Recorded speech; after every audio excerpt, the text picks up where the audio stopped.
الرحمن الرحیم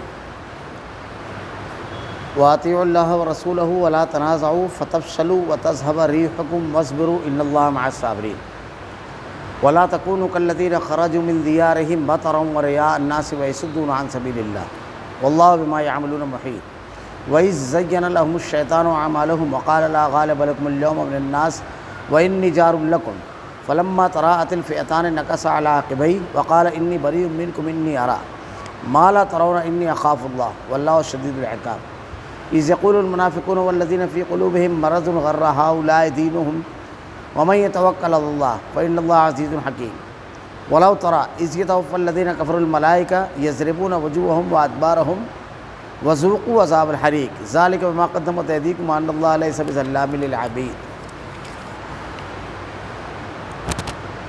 اور اللہ اور اس کے رسول کی فرما برداری کرتے رہو، آپس میں اختلاف نہ کرو ورنہ بزدل ہو جاؤ گے اور تمہاری ہوا اکھڑ جائے گی، اور صبر کرو، یقیناً اللہ صبر کرنے والوں کے ساتھ ہے۔ ان لوگوں جیسے نہ بنو جو اتراتے ہوئے اور لوگوں میں خود نمائی کرتے ہوئے اپنے گھروں سے چلے اور اللہ کی راہ سے روکتے تھے۔ جو کچھ وہ کر رہے تھے اللہ اسے گھیر لینے والا تھا، جبکہ شیطان ان کے اعمال انہیں خوشنما کر کے دکھا رہا تھا اور کہہ رہا تھا، لوگوں میں کوئی بھی آج تم پر غالب نہیں آ سکتا، میں خود تمہارا حمایتی ہوں۔ لیکن جب دونوں جماعتیں آمنے سامنے ہوئیں تو اپنی ایڑیوں کا بل پیچھے ہٹ گیا اور کہنے لگا، میں تو تم سے بری ہوں، وہ دیکھ رہا ہوں جو تم نہیں دیکھ رہے ہو، میں اللہ سے ڈرتا ہوں اور اللہ سخت عذاب والا ہے۔ جبکہ منافق کہہ رہے تھے، وہ بھی جن کے دلوں میں روک تھا کہ انہیں ان کے دین نے دھوکے میں ڈال دیا ہے۔ جو بھی اللہ پر بھروسہ کرے اللہ بلا شک وہ صبح غلبے اور حکمت والا ہے۔ کاش تو دیکھتا جب فرشتے کافروں کی روح قبض کرتے ہیں اور ان کے منہ پر اور سنینوں پر مارتے ہیں اور کہتے ہیں تم جلنے کا عذاب چکھو، یہ ان کاموں کا بدلہ ہے جو تمہارے ہاتھوں نے آگے بھیج رکھے ہیں، بے شک اللہ اپنے بندوں پر ظلم کرنے والا نہیں۔ وَأَطِيعُوا اللَّهَ وَرَسُولَهُ اور اللہ اور اس کے رسول کی فرما برداری کرو۔ اللہ تعالیٰ نے یہ غزوہ بدر کے تناظر میں جو احکامات دیے ہیں، اس میں غور کرنے کی بات یہ ہے کہ غزوہ بدر جو ہے یوم الفرقان، حق اور باطل، صحیح اور غلط میں فیصلے والا دن ہے۔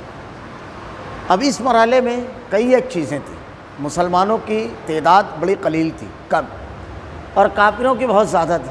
کافروں کے پاس سب کچھ موجود تھا، یعنی کھانے کی اشیاء، میدان جنگ میں لڑنے والے سامان، افراد، سب تھا، اور ان کو کمک بھی آ رہی تھی۔ مسلمانوں کی حال یہ تھی کہ ان کے افراد بھی کم، ان کے پاس ہتھیار بھی، اور وہ جنگ کی غرض سے نکلے بھی نہیں تھے، یہ پوری تیاری سے نکلے تھے۔ کتنا فرق ہے؟ اب تناسب یہ رہے کہ جب تم دنیا میں مقابلے میں پہنچو اور تمہارا مقابل جو ہے وہ اس تناسب میں رہے کہ وہ تمام چیزوں سے مزین ہے، ہر چیز سے آراستہ ہے، اور یہاں اللہ کے نیک بندے، اللہ کے برگزیدہ بندے، اللہ کی فرما برداری کرنے والے وسائل سے محروم ہیں۔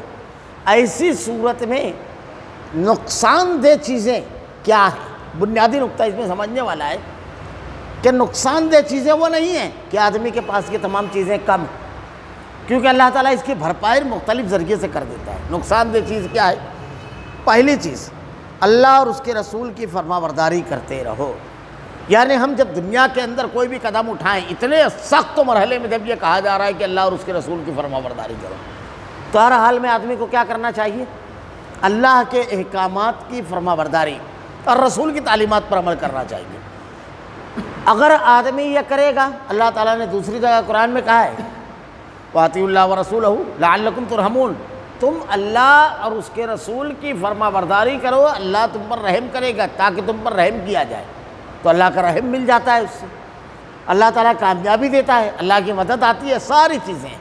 یہاں اس کے نہ کرنے کے نقصانات کا ذکر کیا گیا ہے کہ اللہ کی اور اس کے رسول کی نافرمانی کرنے کا نقصان، پہلا بڑا نقصان جو بیان کیا گیا ہے، وَلَا تَنَازَعُوا، آپس میں اختلاف نہ کرو، کیونکہ اللہ اور اس کے رسول کا حکم آنے کے بعد اگر آدمی فوراً مان لے گا تو متحد رہیں گے، متفق رہیں گے، ایک رہیں گے، اور اگر آدمی اختلاف کرے گا انتشار پیدا ہوگا اس سے، اور کوئی بھی جماعت اگر متحد نہیں رہے گی، پہلے ہی اس کی تعداد کم ہو اور اس کے بعد اس کے اندر اتحاد و اتفاق نہ ہو، جیسے 20 لوگ ہیں، اگر کسی معاملے میں متحد ہے تو وہ پورے 20 ہیں، اگر اس میں ایک شخص نمائندہ بن کر بات کرتا ہے تو 20 لوگوں کی آواز ہوتی ہے، سامنے اگر 50 بھی ہیں اور اگر وہ لوگ منتشر ہیں 10-10 کی ٹکڑیوں میں بٹے ہوئے ہیں تو ان کی کیا حیثیت، 50 ہونے کے باوجود وہ 10 ہو گئے اور یہ صرف 20 تھے، ان کے آدھے سے بھی کم لیکن ڈبل ہو گئے۔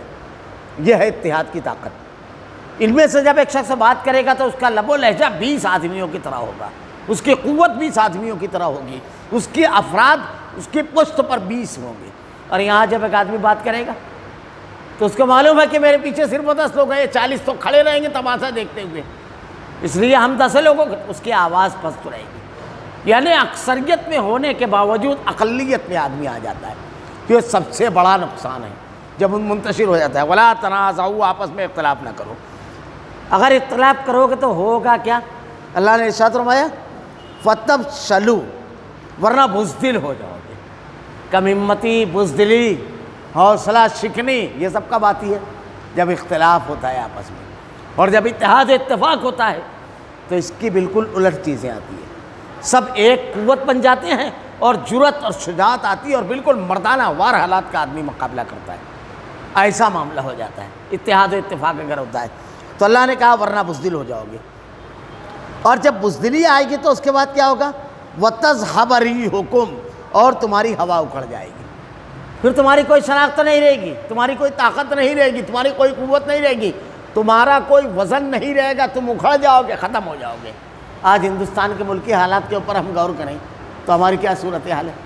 پہلی چیز دیکھیے، اطاعت رسول، اللہ کے رسول کی اطاعت ہے، ہر معاملے میں غور کرتے چلے جائیں گے، دینی معاملات سے لے کر کے تمام معاملات میں، یعنی عبادت کے، ورنہ تمام چیزیں دین ہے، ہر چیز دین ہے، عبادت کا معاملہ ہے، عقیدے کا معاملہ دیکھ لیجئے، اس کے بعد عبادات میں نماز، روزہ، حج، زکوٰۃ کی تمام چیزیں دیکھ لیجئے، ابھی بقرعید کا موقع آ رہا ہے، قربانی، ہر مرحلے میں ہمارے یہاں دیکھیے اطاعت رسول کی بجائے ہمارے یہاں مختلف گروہ اور جماعتیں ہیں ان کے مطابق ہے، بلکہ اب تو صورتحال اتنی مخدوش ہو گئی ہے کہ اللہ کا گھر، مساجد پہلے اللہ کا گھر تھی، یہاں دستور اللہ کا چلتا تھا، لیکن اب مسجدوں میں بھی ہم نے بورڈ آویزہ کر دیا ہے کہ اس مسجد میں فلاں فلاں مسلک کے مطابق نماز ہوتی ہے، یعنی حی علی الصلاح اور حی علی الفلاح کی اذان میں صدائیں تو بلند کرتے ہیں کہ آؤ نماز کی طرف، آؤ فلاح کی طرف، لیکن اللہ کی نماز نہیں، مسلک کی نماز کی طرف، یعنی بالکل صاف، یعنی ہم اتنی دور تک جا چکے ہیں۔ اور یہ بھی نہیں ہے صرف، بلکہ مساجد سے لوگوں کو روکنا، اللہ نے کہا وَمَنْ أَظْلَمُ مِمَّنْ مَنَعَ مَسَاجِدَ اللَّهِ أَنْ يُذْكَرَ فِيهَا اسْمُهُ وَسَعَىٰ فِي خَرَابِهَا، اس سے بڑھ کر ظالم کون ہوگا جو اللہ کے گھر میں اللہ کے ذکر سے لوگوں کو روکے۔ وَمَنْ أَظْلَمُ مِمَّنْ مَنَعَ مَسَاجِدَ اللَّهِ أَنْ يُذْكَرَ فِيهَا اسْمُهُ وَسَعَىٰ فِي خَرَابِهَا، خرابی ہے اس کے لیے، بہت بڑی تباہی ہے۔ اب یہ بتائیے ہمارے اختلافات کے باوجود مالیگاؤں کے اندر ایک مسجد، صرف یہیں تک معاملہ نہیں ہے کہ مساجد سے لوگوں کو روکا جائے، یہ صرف نہیں ہے، مسجدیں بند کر دی گئی، مسجدوں کو توڑ دیا گیا۔ ابھی بالکل تازہ خبر تھی، کرناٹک کی بالکل تازہ خبر تھی کہ مسجد کو توڑ دیا گیا، اہل حدیث مسجد تھی، کہا کہ بنا ہی نہیں سکتے آپ یہاں پر۔ ہمارے مالیگاؤں میں ایک مسجد بنانے کے وقت تو نزاع ہوا، لوگ آ کر کے گھیر لیے کہ یہاں مسجد نہیں بن سکتی، نزاع ہوا، جھگڑا ہوا، پولیس کے اسٹیشن پہنچے، بلکہ عجیب واقعات ہوئے وہاں پر۔ اللہ تعالیٰ کی مدد بھی دیکھی ہم نے، ہم خود وہاں موجود تھے۔ وہاں جب پہنچے تو کچھ لوگوں نے اپنے ہاتھ سے اپنے آپ کو زخمی کیا، ایک نوجوان آیا تو اس نے اپنی ران کے تھوڑا سا نیچے یعنی گھٹنے کے آس پاس کے حصے میں کسی دھاری دار چیز سے اپنے آپ کو مار لیا تھا۔ اب وہ جب پہنچا اور ایک شخص نے اپنا جو کاندھا ہے اس کے بازو کے حصے پر یہاں پر مارا تھا۔ جب وہاں پہنچے تو میں وہیں پر بیٹھا ہوا تھا اور دوسرے بھی لوگ تھے، کیونکہ ہم جماعت کے نمائندے کی حیثیت سے تھا وہاں پر پولیس اسٹیشن میں۔ تو پولیس والا اس سے سوال کرتا ہے کہ ابے پینٹ اتار کر جھگڑا کر رہا تھا، تیرا گھٹنے کے پاس کا پیر کٹ گیا لیکن پینٹ نہیں کٹی، اور اس سے پوچھتا ہے تو شرٹ اتار کر جھگڑا کر رہا تھا کہ بنیان بھی نہیں کٹی، شرٹ بھی نہیں کٹی، لیکن تیرے کو یہاں پر لگی برابر ہے، اور وہ بھی اتنا ہلکا ہی گھاؤ لگا۔ اللہ تعالیٰ نے ثبوت ان کے خلاف مہیا کر دیا تھا، اور اس کے بعد جن جن لوگوں نے اس سے روکنے کی کوشش کی تھی عبرتناک انجام سے دو چار ہوئے سب کے سب۔ میں تو اس کی تفصیلات، کتنے شہروں میں ایسا ہوا، تو اب یہاں تک صرف وہ معاملہ نہیں ہے۔ تو اس وقت اختلاف کی شکلوں میں جب بیٹھے گفتگو کرنے کے لیے، تو ایک سوال میں نے کیا تھا ان سے کہ آپ کیا کر رہے ہیں؟ اس مقام پر اللہ کی جناب میں سجدہ ریز ہوں گے لوگ، اس مقام کو آپ اللہ کے لیے سجدہ کرنے والی پیشانیوں سے محروم کر رہے ہو۔ وہ پیشانیاں جو یہاں سجدہ کرے گی۔ اور اختلافات کے باوجود ایک بات یہ بتائیے، ہم جب قیام میں کھڑے ہوتے ہیں اور آپ تو کیا پڑھتے ہیں؟ ہم تو اللہم باعث یہ ثنا پڑھتے ہیں، سورہ فاتحہ پڑھتے ہیں، کوئی ایک سورت پڑھتے ہیں اللہ اکبر بول کر۔ آپ کچھ اور کرتے ہیں کیا؟ رکوع میں تسبیحات کیا پڑھتے ہیں؟ سجدے میں کیا تسبیحات پڑھتے ہیں؟ ٹھیک ہے، طریقے میں اختلاف ہے رفع الیدین اور آمین بالجہر کا، مگر تسبیحات کیا ہے؟ کس سے روک رہے ہو آپ؟ کس چیز سے روک رہے ہو؟ تو آج یہاں تک معاملہ ہے۔ اب اس کے بعد آئیے آپ سیاست میں، آئیے آپ تعلیم میں، آئیے آپ تجارت میں، آئیے آپ معیشت کے میدان میں، آئیے آپ آپسی امور اور معاملات میں، ہر جگہ اطاعت رسول کو چھوڑنے کے نقصانات کیا ہیں؟ ہم لوگ منتشر ہیں، متحد نہیں ہیں، کہیں پر اتحاد نہیں ہے، اور اس اتحاد کو توڑنے والے ہماری صفوں میں موجود ہیں، جو پہلے حوصلہ توڑیں گے کہ اتحاد ہو ہی نہیں سکتا۔ ارے کوئی مانتا نہیں ہے، کوئی سنتا نہیں ہے، یہ بھی اتحاد توڑنے والے ہیں۔ کون آئے گا تمہارے ساتھ؟ یہ سب اسی کا معاملہ ہے۔ اب اس کی وجہ سے کیا ہوا؟ اگر آپ غور کریں تو صرف سیاسی سطح پر میں کہوں، اس ملک کے اندر جب تجزیہ کیا گیا کہ کتنی پارلیمنٹ کی سیٹیں ہیں جس پر مسلمان ووٹ اثر انداز ہیں، اگر ون سائڈ ووٹنگ کی جائے، ایک ساتھ ووٹنگ کی جائے، تو 240 سیٹیں ایسی ہیں جس پر مسلمانوں کو ووٹ فیصلہ کن ہے پارلیمنٹوں کے اندر۔ یعنی ہم جسے چاہیں گے، اگر اتحاد و اتفاق رہا، ووٹنگ کی سطح پر بات کر رہا ہوں، ورنہ قسمت کا فیصلہ وتعز من تشاء وتذل من تشاء اللہ کی ذات ہے۔ لیکن اگر منصوبہ بندی کر کے کیا جائے تو اتنی سیٹوں پر اثر انداز ہوں گے، اور کتنی سیٹیں آئیں گی وہ 100 سے زائد ہے، جہاں مسلم سیٹ آنا ہی آنا ہے۔ لیکن سب سے پہلے ہماری صفوں میں اتحاد کی کوشش کی جائے تو مختلف پارٹیوں کے نمائندے، جو مسلمانوں کی نمائندگی مسلمانوں کے ملی مسائل پر کبھی نہیں کرتی ہیں، جو پارٹیاں، ان کے نمائندے آ کر کہتے ہیں نہ، یہاں اس قسم کا قدم اٹھانا اپنے آپ کو ہلاکت میں ڈالنا ہے، جبکہ ہلاکت میں ایسے ڈال رہے ہیں اپنے آپ کو سیکولر کر کے کہ آج اللہ کے نبی کی ناموس پر حملے ہو رہے ہیں، مساجد پر حملے ہو رہے ہیں، لڑکیوں کو منصوبہ بند طریقے سے بہکا کر ولغلا کر باقاعدہ ایک ٹیم بنائی گئی ہے، اور ان کو مرتد کیا جا رہا ہے، نوجوانوں کو گھیر کر یہ سب ہو رہا ہے۔ اور یہ نہ جانے کون سے خواب میں ہے کہ کہتے ہیں بڑے مشکل حالات۔ اب کون سے مشکل حالات آئیں گے؟ نہ مساجد محفوظ، نہ مدارس محفوظ، نہ ہماری عبادت گاہیں۔ ہم نماز پڑھنے جا رہے ہیں تو آ کر کے احتجاج کر رہے ہیں، مساجد کے پاس ہنومان چالیسا ہو رہا ہے، اذان پر پابندی کی بات چل رہی ہے۔ اب اس کے بعد بچہ کیا ہے؟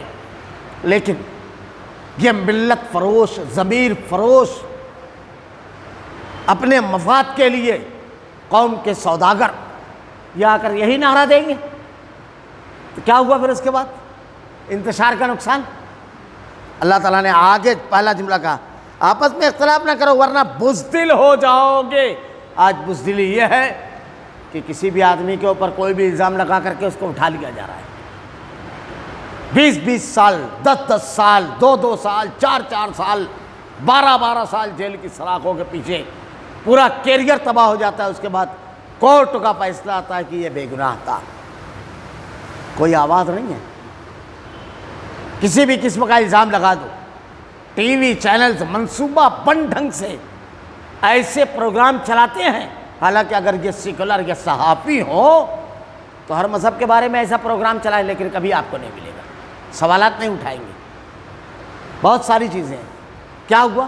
بزدلی آ گئی۔ اب حق بالتے ہوئے آدمی جھجکتا ہے، ڈرتا ہے کہ کہیں قانون کا ڈنڈا نہ چل جائے، قید و بندوں کی صعوبتیں ہمارے انتظار میں نہ ہو۔ یہ صورتحال آ گئی، یہ ان کی وجہ سے ہوا ہے۔ تو کیا اللہ اور اس کے رسول کی اطاعت، اتحاد و اتفاق، یہ تمام چیزیں نہ ہونے کے نقصانات، ورنہ بزدل ہو جاؤ گے، تمہاری ہوا اکھڑ جائے گی، اور جب بزدلی آئے گی تو آپ کو کوئی مانے گا، کوئی خاطر ملائے گا، آپ کے بارے میں کوئی سوچے گا؟ ہرگز نہیں۔ سوچتا تو اس کے بارے میں ہے جو مقابلے میں کھڑا ہو، جو آپ کو کچھ پیشانی پر سلوٹیں لا سکے، آپ کے لیے مسائل کھڑے کر سکے۔ ہمارے یہاں تو ہم نے اپنی طاقت کو اتحاد و اتفاق کے ساتھ کبھی استعمال، ہمارے اپنے ہیں جو نہیں ہونے دیتے ہیں، دوسروں کا کیا شکوہ، ہمارے اپنے جو نہیں ہونے دیتے ہیں۔ تو اگر یہ ہوگا تو تمہاری ہوا اکھڑ جائے گی۔ اب یہ دیکھیے، اگر بزدلی نہیں لانا ہے، اپنی حیثیت اور قوت کو منوانا ہے، تو اطاعت اللہ کی اور رسول کی اطاعت، اور اس کے بعد صبر کرو، یقیناً صبر کرنے والوں کے ساتھ اللہ ہے۔ ہم اللہ سے بار بار دعا کرتے ہیں، مدد مانگتے ہیں۔ اللہ تعالیٰ نے مشکلات سے نکلنے کا فارمولہ، اس بیماری کا جو ہوا اکھاڑ دیتی ہے، حیثیت ختم کر دیتی ہے، اس کا علاج بتا دیا۔ اب دوا کا اگر آدمی استعمال نہ کرے تو مرد تو اچھا نہیں ہوگا، اس کو مرد تو نہیں بتانا چاہیے، دوا کا علاج استعمال کرنا چاہیے۔ صبر کرو۔ صبر کیا ہے؟ نیکی کرنا سب سے پہلی چیز۔ نیکی کرنے میں رکاوٹ ہوتی ہے، شیطان رکاوٹ بنتا ہے، حالات رکاوٹ بنتے ہیں، مادہ رکاوٹ بنتا ہے، سماج کی رسم و رواج، ہر چیز رکاوٹ بنتی ہے نیکی کرنے میں۔ اپنے آپ کو مار کر کرنا، سب سے پہلے نیکی کرنے کے لیے اس رکاوٹ کو پار کرنا۔ جیسے ہمارے یہاں اتحاد و اتفاق کرنا ہے ہم کو، تو اس کے لیے ہم کو کتنی رکاوٹیں پار کرنا پڑے گی۔ برسوں سے کسی پارٹی سے تعلق ہے، برسوں سے کوئی بہت اچھا قریبی عزیز اور دوست ہے، وہ الیکشن میں کھڑا ہے، لیکن اتحاد و اتفاق کا تقاضا ہے کہ وہ ووٹ کاٹ رہا ہے، اس لیے اس کو چھوڑ دیا جائے۔ یہ سب چیزیں توڑنا پڑتی ہے، رکاوٹوں کو توڑنا پڑتا ہے۔ ہم نے ادارہ کھول لیا، اب ہر ادارے والے ڈونیشن لے رہے ہیں، ہم بھی لے میں، کیونکہ بہت بڑا فائدہ رہے گا اس سے۔ یہ مادہ ہے، توڑ دینا اس کو۔ صبر کرنا مطلب نیکی پر چلنا۔ ہم رشوت خوری نہیں کرتے، ہم ایمان والے ہیں، ہم دین والے ہیں، ہم انتہائی چھوٹے ہیں، ملازم ہیں، دوسرے ملازمین ہاتھ بتا کر کے پیسہ کا فائدہ کر لیتے ہیں، ہم نہ کریں یہ سب۔ صبر کرنا، نیکی کرنے کے لیے مادی فائدہ، مالی فائدہ، حالات اور اقتدار اور تعلقات سب کو قربان کرنا، پہلا۔ دوسرا، اب جب یہ ہو رہا ہے تو اس کے بعد اس کے اوپر عمل کرنا۔ اس کو پار تو کر لیا ہم نے، لیکن اب صحیح پر عمل، یہ بھی ضروری چیز ہے۔ اب عمل کرتے وقت تو مشکلات آئے گی، مخالفت ہوگی۔ دیکھو یہ بالکل مرغی کا نرالا بچہ، نیا ہی شروع کیا، ارے چلے گا کیسے؟ چل سکتا ہے کیا؟ کہاں سے چلائیں گے ادارہ؟ مدرسے اتنے ڈھیر کہاں سے چل رہے ہیں؟ اب بھی چندہ مانگ، کہاں سے چلے گا؟ اور کون ان کے ساتھ میں آ گیا اتحاد کی بات کر رہے ہیں؟ یہ جو سب نعرے رہتے ہیں، تو یہ سب سارے طنز اور تعریض، مخالفت کی ساری باتیں سن کر کے حوصلہ نہیں ہارنا، جمے رہنا۔ تو اللہ تعالیٰ اس کے بعد کیا وعدہ کر رہا ہے؟ اگر یہ کرو گے تو اللہ تعالیٰ کرتا ہے یقیناً اللہ صبر کرنے والوں کے ساتھ ہے۔ پھر تم دعا مانگتے ہو، اللہ مدد کر، اے اللہ مدد کر۔ اللہ تعالیٰ وعدہ کر رہا ہے کہ اللہ صبر کرنے والوں کے ساتھ ہے۔ وَلَا تَكُونُوا كَالَّذِينَ خَرَجُوا مِن دِيَارِهِمْ بَطَرًا وَرِئَاءَ النَّاسِ وَيَصُدُّونَ عَن سَبِيلِ اللَّهِ وَاللَّهُ بِمَا يَعْمَلُونَ مُحِيطٌ۔ ان لوگوں جیسے نہ بنو جو اتراتے ہوئے اور لوگوں میں خود نمائی کرتے ہوئے اپنے گھروں سے چلے اور اللہ کی راہ سے روکتے تھے، اور جو کچھ وہ کر رہے تھے اللہ اسے گھیرنے والا تھا۔ مشرکین مکہ جب نکلے تو ان کا لشکر بڑا تھا، تمام سامان ان کے پاس موجود تھا، تو جب وہ نکلے تو اترا رہے تھے اور لوگوں میں خود نمائی کرتے ہوئے، مظاہرہ کرتے ہوئے نکلے، اپنے گھروں سے چلے، اللہ کی راہ سے روکتے تھے۔ اور کیا کرتے تھے؟ اب دیکھیے باطل جب طاقت میں ہوتا ہے تو کیا کرتا ہے؟ اتراتا ہے بہت۔ کون ہمارے خلاف کیا کر لے گا؟ ہماری تو سرکار ہے، دندناتے پھرو، جو کرنا ہے کرتے پھرو۔ ہمارے پاس تو صاحب اقتدار کا ہاتھ ہے ہمارے سر کے اوپر، اب ہم کو کون کیا بولنے والا ہے؟ یہ وہی ہے، دندناتے پھر رہے ہیں، لوگوں میں خود نمائی کرتے ہوئے اور بتا رہے ہیں، ویڈیو بناتے ہیں نا، بتا رہے ہیں اپنے گھروں سے چلے، اللہ کی راہ سے روکتے تھے۔ اللہ کی راہ سے روکنا ہمارے یہاں بھی ہو رہا ہے نا، ہندوستان میں نماز پڑھنے کے ٹائم آ کر کے لوگ روک رہے ہیں، اللہ کی راہ سے روکتے ہیں، دین سے روکنا، یہ سب چیزیں ہو رہی ہیں۔ تو اللہ کی راہ سے روکتے تھے، مشرکین مکہ یہی کرتے تھے، دین پر عمل نہیں کر سکتے، کیونکہ اسلام ایسا مذہب ہے لا اکراہ فی الدین، جس میں کوئی زور زبردستی نہیں ہے، ورنہ دوسرے مذاہب نہیں ہے۔ ہمارے یہاں تو مار کر کے نعرہ لگوایا جاتا ہے، لگوایا جاتا ہے نا، اسلام میں ایسا کچھ نہیں ہے، تشدد پسند زبردستی والا مذہب نہیں ہے یہ اسلام میں نہیں گئے، جو دوسرے مذاہب میں ہے، یہ سب ہمارے یہاں جیسے لوگ کرتے ہیں، نعرہ لگواتے ہیں، دوسرے یہاں بھی آپ کو ملے گا۔ عیسائیت میں بھی یہ تشدد بہت بڑھتا گیا، صرف اسلام ہے جو اس سے بالکل صاف۔ آپ کوئی تاریخی واقعہ نہیں بتا سکتے کسی کو زبردستی پکڑ کر کے کلمہ پڑھوایا گیا، کبھی نہیں ہوتا ایسا، کیونکہ ہے ہی نہیں لا اکراہ فی الدین، دین میں کوئی زور زبردستی ہے، آپ کو ماننا ہے مانیے، نہیں ماننا ہے نہیں مانیے، کوئی بات نہیں۔ آپ دیکھیے اللہ کے نبی صلی اللہ علیہ وسلم کا سگا چچا ابو لہب، آپ کے سگے چچا ابو طالب، دونوں نے ایمان نہیں قبول کیا، کوئی زور زبردستی نہیں۔ صحابہ کرام مدینہ میں بہت سارے تھے جن کے لڑکے یہودی تھے، جب انہوں نے چاہا کہ اپنے بچوں کو مسلمان بنا لیں میں، اللہ تعالیٰ نے قرآن کی آیت نازل فرمائی کہ زبردستی نہیں، اگر وہ دل سے قبول کرتے ہیں تمام اصول اور ضابطوں کو سمجھ کر تو پھر ٹھیک ہے، ورنہ زبردستی نہیں ہے اسلام میں۔ لیکن یہ تھا جو کچھ وہ کر رہے ہیں اللہ اسے گھیرنے والا ہے۔ اب یہ تو ان کا بتایا جا رہا ہے، اقتدار میں ہیں تو اکڑ رہے ہیں، شو بازی کر رہے ہیں، بہت زیادہ مظاہرہ، لیکن اللہ تعالیٰ کیا کر رہے ہیں؟ اللہ ان کو گھیرنے والا ہے، اور جب اللہ کا گھیرا تنگ ہوگا تو راہ فرار کہیں نہیں ملے گی، تو بالکل اطمینان رکھیے اللہ گھیرے گا، تھوڑی سی چھوٹ رہتی ہے۔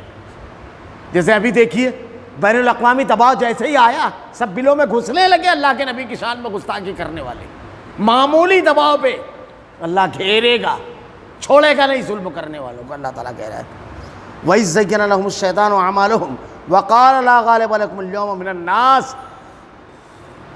جبکہ شیطان ان کے اعمال انہیں خوشنما کر کے دکھا رہا ہے اور کہہ رہا ہے لوگوں میں کوئی بھی آج تم پر غالب نہیں آ سکتا، وَإِنِّي جَارٌ لَكُمْ۔ اب یہ دیکھیے جو ان لوگوں کا تھا کہ جب وہ نکلے تو شیطان بولے کیا طاقت ہے، پورے مکہ پر تو تمہاری حکومت ہے، سرداران مکہ تم ہو، اقتدار تمہارے پاس، افرادی قوت تمہارے پاس، کون ٹکرائے گا، کون آج تمہارے سامنے آئے گا؟ ہمارے یہاں بھی یہی بولے جائے نا، شیطان یقین دلا رہا ہے اور خود کو بہت اچھا کام کر رہے ہو، لوگوں کے اوپر ظلم کر رہے ہو، تشدد کر رہے ہو، ان کو گھروں سے نکال رہے ہو، دین پر عمل کرنے سے روک رہے ہو، بہت اچھا کام شیطان کر رہا ہے، حالانکہ انتہائی گھٹیا کام، کیونکہ شیطانی کام جتنے بھی ہیں گھٹیا ہیں۔ جس آدمی کے پاس دلیل کا وزن نہیں ہوتا ہے وہ یہ سب کرتا ہے، جس کے پاس دلیل کا وزن ہوتا ہے وہ اپنی بات دلیل کے ساتھ پیش کرتا ہے، تشدد اور طاقت کا استعمال۔ لیکن شیطان کہ ہم جو چاہیں کر لیں گے۔ اس کے بعد کیا کہتا ہے؟ وَإِنِّي جَارٌ لَكُمْ، میں خود تمہارا حمایتی ہوں۔ اصل میں غزوہ بدر کے لیے جب مشرکین مکہ نکلے تو نکل تو گئے، لیکن جب آگے گئے تو ان کو یاد آیا کہ قبیلہ بنی بکر جو بنی کنانہ ہیں ان سے ان کا تھوڑا سا معاملہ نرم گرم تھا، تو کہا پیچھے اگر وہ لوگ حملہ کر دیں گے تو کیا ہوگا؟ تو یہ شیطان جو تھا یہ سراقہ بن مالک کی شکل میں آیا اور کہا میں یقین دلاتا ہوں کہ کچھ نہیں ہوگا، آج تم سے کوئی نہیں جیتے گا۔ ان کے درمیان موجود تھا لشکر میں، ساتھ میں ساتھ چل رہا ہوں، میں ہوں تمہارے ساتھ لے کر نکلا، کیونکہ ساری چیزیں جب دیکھی انہوں نے سب کچھ ہے، تو اب شیطان بھی ساتھ نکلا کہ یہ قبیلے بھی بیرونی بھی حمایت کر رہے ہیں، کوئی حملہ بھی نہیں ہوگا، بالکل بے فکر رہیے، کچھ نہیں ہوگا۔ لیکن جب دونوں جماعتیں آمنے سامنے، فلما تراءت الفئتان نقص علی عقبیہ، لیکن جب دونوں جماعتیں آمنے سامنے ہوئی تو وقال انی بریء منکم انی ارى، تو اپنی ایڑیوں کو بل پیچھے ہٹ گیا اور کہنے لگا میں تم سے بری ہوں، بھاگا۔ اپنے کو لگتا ہے کہ کوئی کچھ نہیں بول رہا ہے، سب ہماری خاموشیت حمایت میں ہیں، یہ تو ہمارے ساتھ چل رہا ہے۔ لیکن اچانک جب دونوں جماعتیں آمنے سامنے ہوئی تو الٹ کر بھاگا۔ یہاں ضروری چیز یاد رکھیے، اللہ تعالیٰ نے پیچھے کیا کہا؟ اللہ اور اس کے رسول کی اطاعت کرو، اختلاف نہ کرو، تمہاری ہوا نہیں اکھڑے گی ورنہ ہوا اکھڑ جائے گی، اور صبر کرو، ثابت قدم رہو۔ اور اس کے بعد جب مقابلے میں نکلو گے، یہ تمام کر کے تم کو ختم کرنے آئے اور تم منصوبہ بند ڈھنگ سے مقابلے کے لیے نکلے ہوئے، تو کیا کہا اللہ تعالیٰ نے؟ اس کے بعد یہ جو ان کے ساتھ کھڑے ہوئے ہیں سب سے پہلے یہ بھاگیں گے، کیونکہ ظالم بزدل ہوتا ہے، سب سے بڑا بزدل ظالم ہوتا ہے، بہادر ظالم نہیں ہوتا، یہ بات یاد رکھیے۔ بہادر جو ہوتا ہے وہ کسی بھی قوم کا ظالم نہیں ہوتا ہے، اور بزدل جو ہوتا ہے اگر اس کو اقتدار ملا وہ ظلم کرتا ہے، وہ بزدل ہوتا ہے۔ جیسے ہی اس کی آنکھوں میں آنکھیں ڈال کر کوئی گفتگو کرتا ہے بس اس کے پتے پانی ہو جاتے ہیں، کانپنے لگتا ہے، بزدل ہوتا ہے، وہ مقابلے کی قوت نہیں۔ جب دیکھے گا کہ سامنے والا اتنا کمزور ہے کہ وہ کچھ نہیں کر سکتا، میرے پاس ساری طاقتیں، تو اتراتا ہے۔ اور جہاں سامنے کوئی کھڑا ہوا راہ فرار اختیار کرتا ہے۔ یاد رکھیے یہ اصول ہے، تاریخ کا مسلسل سبق ہے، یہ ہر دور میں یہی ہوا ہے۔ ظالم بزدل ہوتا ہے اور بہادر کبھی ظلم نہیں کرتا۔ وہ اپنے سے کمزور سے لڑتا ہی نہیں ہے بہادر، کہ یہ بیچارہ کمزور ہے ٹوٹا پھوٹا، اس کو کیا ماروں، یہاں نہیں بتاتا ہے، ڈینگ نہیں مارتا ہے۔ وہ تو اپنے برابری کے ٹکر کے سامنے کھڑا ہوتا ہے، کیونکہ بہادر ہوتا ہے وہ۔ لڑنے والا بھی میرے مقابل ہونا چاہیے، مجھ کو دشمن بھی اپنے لیول کا چاہیے، اس کی بھی طاقت میری طرح۔ ایسا نہیں ہے 4 سال کا بچہ ہے تو شیر بن رہا ہے، اور جہاں نوجوان اس کے سامنے آیا فوراً دروازہ بند، غصہ گھر میں۔ ایسا نہیں ہوتا ہے وہ تو بولتا ہے یہ بچوں کو ہٹاؤ، اس کو لاؤ جو میرے لیول کا برابری کا ہے، تیرے گھر کے مرد جب آ جائیں گے جب بات کروں گا۔ ایسا انداز ہوتا ہے اس کا۔ یہ بزدل لوگ ہیں جو بے نہتے اکیلے شخصوں کو پکڑ کر کے ٹارچر کرتے ہیں، یہی تھا ان کے اندر۔ تو جب اس نے لے کر آیا میدان جنگ میں، جب میدان جنگ میں پہنچے تو فرشتوں کی جب آمد ہوئی تو شیطان نے دیکھا وہ منظر، بھاگنے لگا۔ وہ مشرکین مکہ کو تو وہاں سے یقین دہانی کرا رہا تھا، پکڑا اس کو۔ کچھ لوگوں نے کہا یہ کیا؟ کہتا ہے میں نے جو دیکھا ہے وہ تم نہیں دیکھ رہے۔ سینے پر بکا مارا، شاید ابی بن خلف تھا، سینے پر بکا مارا، وہ گر گیا۔ جب وہ گرا میں تم سے بری ہوں، کیا کہتا ہے؟ وقال انی بری منکم انی ارا ما لا ترون، میں وہ دیکھ رہا ہوں جو تم نہیں دیکھ رہے ہو۔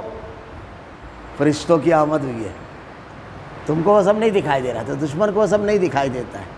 اللہ کی مدد تو تم اپنی سر کی ننگی آنکھوں سے دیکھو گے۔ ایک مرتبہ آؤ تو مقابلے میں، ایک مرتبہ آؤ تو دین پر جمنے کے بعد، تمام اصولوں پر عمل کرنے کے بعد پھر حوصلہ نہیں ہارنا ہے۔ اللہ نے کہا کم من فئۃ قلیلۃ غلبت فئۃ کثیرۃ باذن اللہ۔ 12 ایسا ہوا ہم نے ایک چھوٹے گروہ کو ایک بڑے گروہ پر غلبہ دیا۔ تو بھاگا اور کہتا ہے کہ میں سمندر میں جا کر کے پناہ لوں گا، سیدھا وہاں سے بھاگا جب تو، اور وہ کہتا ہے کہ میں ما لا ترون انی اخاف اللہ، میں اللہ سے ڈرتا ہوں، واللہ شدید العقاب، اور اللہ سخت عذاب دینے والا ہے۔ اللہ کے عذاب سے کوئی نہیں بچ سکتا، کتنی بھی بڑی قوت ہو۔ یہ صرف وہ لوگ کھڑے رہیں گے مشرکین مکہ، ورنہ موسم ان کے خلاف ہوا، بارش ہوئی، زمین جس پر وہ بڑے آسانی کے ساتھ چل پھر رہے تھے کیچڑ ہو گیا، افراد ان کو زیادہ دکھائی دینے لگے، ہر چیز ان کے خلاف ہوتی چلی گئی۔ ہر چیز پر غلبہ کس کا ہے؟ اللہ کا ہے۔ ہر چیز پر رب العالمین نے ایسا کیا۔ صحابہ کرام کو بڑی کم تعداد دکھائی دینے لگی، اس سے حوصلہ بڑھ گیا۔ ان کو بھی کم دکھا رہا تھا مشرکین مکہ کو، تاکہ وہ بھاگے نہ رہے، کیونکہ ان کا تو انجام پورا ہونے والا تھا۔ تو کبھی کبھی اللہ تعالیٰ باغیوں کو، سرکشوں کو جو اتنا عروج تک لے جاتا ہے، تو وہ بالکل آخری کہتے ہیں دیا بجھنے سے پہلے بہت تیز پھڑپڑاتا ہے، یہ وہ ہوتا ہے۔ جیسے فرعون پوری شان و شوکت کے ساتھ، پوری قوت و اختیار کے ساتھ، تمام لاہو لشکر کے ساتھ، ساز و سامان کے ساتھ نکلا تھا، کس لیے؟ اللہ کے نبی حضرت موسیٰ کلیم اللہ، موسیٰ علیہ السلام اور آپ کے اوپر ایمان لانے والے بنی اسرائیل کو ختم کرنے تھا۔ لیکن اللہ تعالیٰ کا پروگرام کچھ اور تھا۔ وَمَكَرُوا وَمَكَرَ اللَّهُ وَاللَّهُ خَيْرُ الْمَاكِرِينَ، اور چال چلی کافروں نے، اللہ نے چال چلی، اور اللہ بہترین چال چلنے والا ہے، بہترین تدبیر کرنے والا ہے۔ تو یہ پوری قوت کے ساتھ جب کھل جاتے ہیں تو پھر ان کا کوئی ہمدرد نہیں ہوتا، ارے یہ کل تو انہوں نے یہ کیا تھا، پرسوں تو یہ کیا تھا، پیچھے ان کا یہ کردار ہے، کوئی صفائی کا موقع نہیں رہتا ہے۔ ہم لوگ سمجھتے ہیں کہ آزادی سے سب کرتے پھر رہے ہیں، دندرا رہے ہیں، ہم الٹا سمجھتے ہیں، وہ اصل میں چلتا معاملہ سیدھا۔ ہمارے یہاں ملک میں جو ہو رہا ہے کل یہی ہوگا کہ ہر دانشور کہے گا یہ انہوں نے ایسا کیا تھا، سب کہیں گے، یہ اپنے جرائم کے ثبوت دے رہے ہیں۔ اور اللہ تعالیٰ بھی کسی قوم پر اس وقت تک عذاب نہیں لاتا جب تک کہ اتمام حجت نہیں ہو جاتا، یہی رہتا ہے اتمام حجت۔ سمجھ لیجئے یہ سب، یہ ضابطہ سمجھ گئے۔ ثابت قدم رہیے۔ تو اللہ تعالیٰ کہہ رہے ہیں، یہ شیطان کہہ رہا ہے اللہ سخت عذاب، کون کہہ رہا ہے؟ شیطان۔ رحمان نے تو بار بار کہا ہے، مخالف کے منہ سے بھی نکل جاتا ہے۔ جیسے لوگ کہتے ہیں ایسے لوگوں کا برائی کا انجام کیا ہوتا ہے؟ برا ہوتا ہے نا۔ ظلم کا انجام کیا ہوگا؟ تباہی ہوگی۔ غلط قوت اور اختیار کا استعمال، قوت اور اختیار کے خاتمے کا سبب، مال کا غلط استعمال، کلاشی لاتا ہے، یہ تمام چیزیں ہیں۔ اذ یقول المنافقون والذین فی قلوبہم مرض غر ہؤلاء دینہم ومن یتوکل علی اللہ فإن اللہ عزیز حکیم۔ اب یہ دیکھیے، یہ پورے ٹکراؤ کے ماحول کو پیش کرتے ہوئے بہت اہم بات کہی گئی۔ ساری چیزیں بڑی اہمیت کی حامل ہیں، لیکن یہاں جو ضابطے دیے گئے ہیں اس کو دیکھیے۔ جب ایسا مرحلہ ہوتا ہے کہ قلت ہو، کثرت ہو، ان کے سارے اختیارات ہوں، پوری قوت کے ساتھ نکلے ہوں، حکومت ان کی سب کچھ ہو، تو کچھ لوگ جب مقابلے میں آتے ہیں اور ان حالات میں اللہ کی اور اس کے رسول کی تعلیمات کا پرچم بلند کرتے ہیں اور اس کے دفاع کے لیے اٹھتے ہیں، تو کیا ہوتا ہے؟ اذ یقول المنافقون والذین فی قلوبہم مرض غر ہؤلاء دینہم۔ جب منافق کہہ رہے تھے وہ بھی جن کے دلوں میں روگ تھا کہ انہیں تو ان کے دین میں دھوکے میں ڈال دیا۔ دھوکے میں کیسے ڈال دیا؟ ارے یہ اتنے لشکر کے ساتھ کیسے؟ کیا تو دین کی بات مت کرو، دین کی وجہ سے یہ سب ہو رہا ہے۔ جیسے ہمارے یہاں لوگ کہہ رہے ہیں مدارس نے اسکول کھولو اسکول، کس نے منع کیا ہے؟ لیکن دین چھوڑ کر روز خبر آ رہی ہے تمہاری لڑکیاں کہاں کی جا رہی ہیں؟ مدارس کی جا رہی ہیں، کہاں کی جا رہی ہیں؟ ادارے تم نے کھولے، اقربا پروری کی بدترین مثالیں قائم کی، رشوت ستانی، ڈونیشن، یہ تمام لعنتیں۔ تم کو تو اسلام کا سمپل اور نمونہ پیش کرنا تھا کہ یہ ہمارے ادارے ہیں، یہ ہمارے سیاستداں۔ کیا مسلم حرام خور ہوتا ہے؟ کمیشن خور ہوتا ہے؟ نااہل ہوتا ہے؟ اللہ تعالیٰ تم سے تمہارے منصب اور ذمہ داریوں کے بارے میں سوال کرے گا، پوچھے گا۔ ہم وعدے کرتے ہیں، اللہ تعالیٰ کہتا ہے ان العہد کان مسئولا، تم سے تمہارے عہد کے بارے میں پوچھا جائے گا۔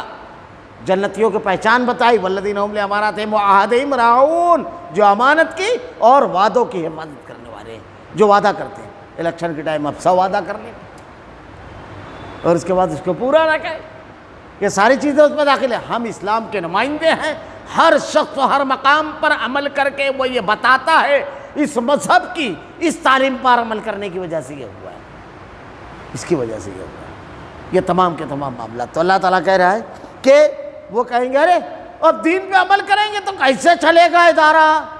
اتنا خرچہ کر کے ڈاکٹری پڑھی ہے ہم نے، معلوم ہے MBBS کی فیس کیا ہے، MD کی فیس کیا ہے، کتنا ڈونیشن دینا پڑتا ہے معلوم ہے؟ تو کتنا لیتا ہے یہ نہیں بتا رہا ہے، تو کہاں سے کمیشن کھاتا ہے تیری نہیں بتا رہا ہے، حرام خوری۔ تو بتا، میڈیکل سے بھی کھا رہا ہوں، پیتھولوجسٹوں سے بھی کھا رہا ہوں، یہ اسلام کہاں رہا؟ ایمان کہاں رہا؟ اللہ کے نبی کی تعلیمات کہاں رہی؟ اللہ رب العالمین سب کے بچوں کو بہترین تعلیم کی توفیق دے اور ان کے اندر اس کی استطاعت ہے، لیکن ہماری تعلیم ہمارے لیے وبال جان بن جائے، ہم کہیں دین دھوکے میں ڈال دیں۔ ایک ڈاکٹر سے جب کہا گیا کہ ایسا ایسا معاملہ ہے، آپ کیوں ایسا کر رہے ہیں؟ تو کہتے ہیں بھائی یہ سب بات مت کر دین وغیرہ کی، میں نے کمانے کے لیے پڑھائی کی ہے۔ وہ کہہ رہا ہے میں کمانے کے لیے پڑھائی کی اور قوم اس کو اعزاز دے رہی ہے، فلاں نے یہ پڑھ لیا۔ آپ دیکھیے قوم کا کیا فائدہ ہو رہا ہے، IAS بن رہے ہیں ہمارے آفیسر، بڑی بڑی ڈگریاں لے کر آ رہے ہیں کہ لیکن قوم کا وہ خون جو غیروں نے چھوڑا تھا وہ بھی چوس لے رہے ہیں۔ کیوں؟ دین نہیں ہے، بنیادی چیز ہے دین۔ 70 مشرکین مکہ کے پاس ذہانت تھی، صلاحیت تھی، قوت تھی، دین نہیں تھا۔ تو کیا تھا؟ کسریٰ اور قیصر کے دربار میں حاضری دیتے تھے تو اعزاز سمجھتے تھے، لیکن جب ان کی زندگیوں میں دین آیا تو متحد و متفق ہوئے، ایک طاقت ہوئے، اور چند سالوں میں قیصر و کسریٰ کے تاج ان کی ٹھوکروں میں آ گئے۔ آپ سب حاصل کر لو، سب جب تاتاریوں نے حملہ کیا مسلمانوں کے اوپر تو فلسفہ دیکھیے، جب مسلمانوں نے ایران سے ٹکر لی اور ایران سے اور روم سے، تو تہذیب، تمدن، تعلیم کیا نہیں تھا ان کے پاس؟ دین نہیں تھا، ان کے پاس دین تھا۔ اور جب تاتاری حملہ آور ہوا مسلمانوں پر تو ان کے پاس کیا تھا؟ جنگجو قوم تھی، تعلیم یافتہ نہیں، مسلمانوں کے پاس سب تھا، دین نہیں تھا۔ بنیادی چیز یہ ہے، ہمارے یہاں ترقی کا راز الگ الگ فلسفہ بیان کرتے ہیں۔ پہلے ایک ڈاکٹر تھا، پھر 2 ہوئے، اب ہر گلی میں 5 ڈاکٹر ہیں، 7 گھر 5 ڈاکٹر۔ تو اس کے آنے سے کیا ملا قوم کو، یہ بتائیے کیا ملا؟ غور کرنے کی بات ہے، دین ہونا بہت ضروری ہے۔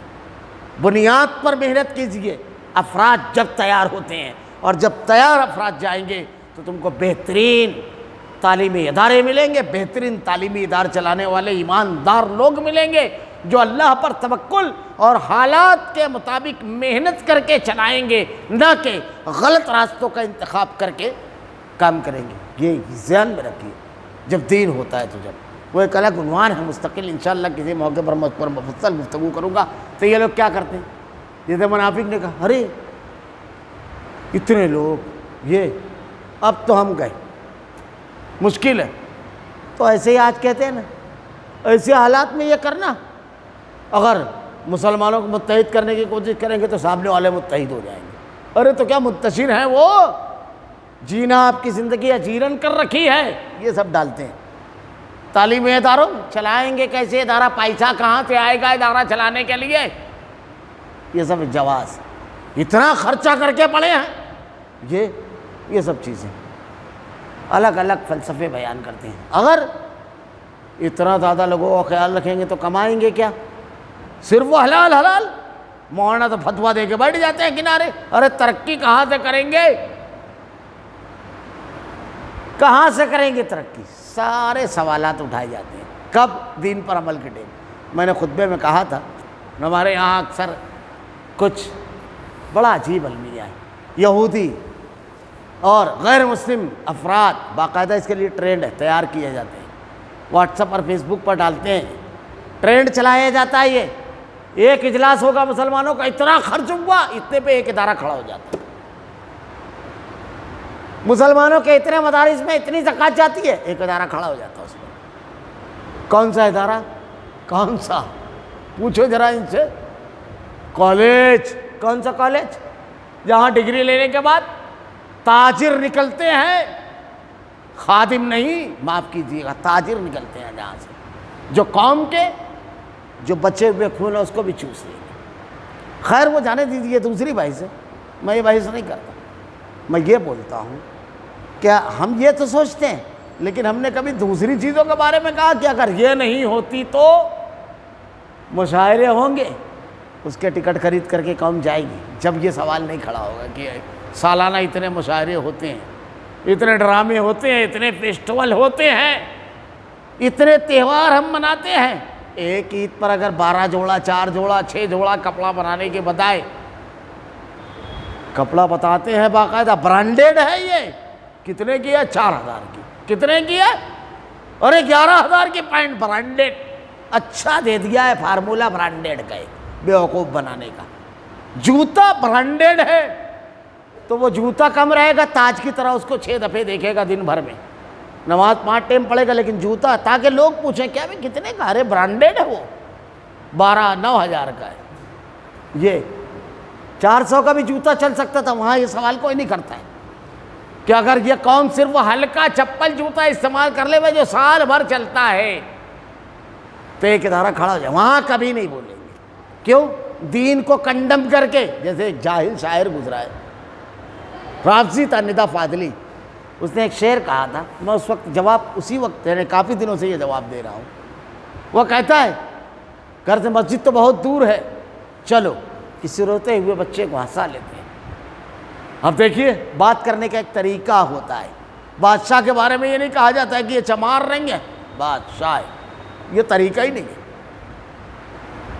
گفتگو کا کلام کا ایک انداز ہوتا ہے، بہت اچھی چیزوں کو کنڈم کر کے پیش نہیں کیا جاتا ہے، اور یہاں سب سے اچھی چیز مسجد.